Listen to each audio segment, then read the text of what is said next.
হ্যাঁ সরে আছি।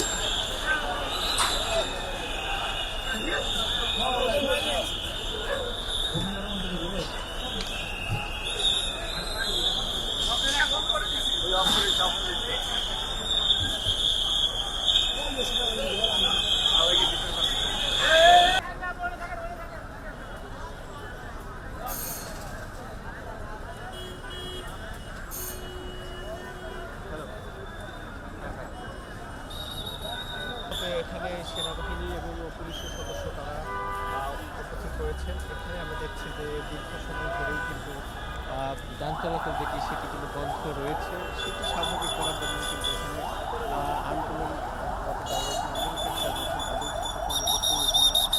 সেনাবাহিনী এবং পুলিশের সদস্য যারা আছেন তারা এখানে উপস্থিত হয়েছেন। তারা কিন্তু তাদেরকে সরিয়ে দেওয়ার ছত্র ভঙ্গ করে দেওয়ার যে একটা চেষ্টা সেটি আমরা দেখছি। এই মুহূর্তে তাদেরকে ভেতরে মোবাইলবাসী যারা আন্দোলনরত ছিলেন তাদের সবাইকে বসুন্ধরা শপিং কমপ্লেক্সের ভিতরে কিন্তু পাঠিয়ে দিয়েছেন পুলিশের সদস্যরা। আমরা সেটি কিন্তু দেখতে পাচ্ছি এখানে সেনাবাহিনীর সদস্য যারা রয়েছেন তাদের উপস্থিতি কিন্তু এখানে রয়েছে। অর্থাৎ দীর্ঘ সময় ধরেই কিন্তু পান্থপথ থেকে ধানমন্ডি কলাবাগান যে এলাকাটি রয়েছে, যে রোডটি রয়েছে সেখানে সেটি কিন্তু বন্ধ রয়েছে। আমরা দেখছি যে এখানে একজনকে গ্রেপ্তার করে নিয়ে যাওয়ার কারণে কিন্তু রাস্তা অবরোধ করেছেন একজন, এবং কান্না সম্ভবত দু একজনকে গ্রেপ্তার করা হয়েছে, আটক করা হয়েছে, যার কারণে এখানে সামনে কিন্তু স্বজন যারা রয়েছে তাদের আহাজারি আমরা দেখছি।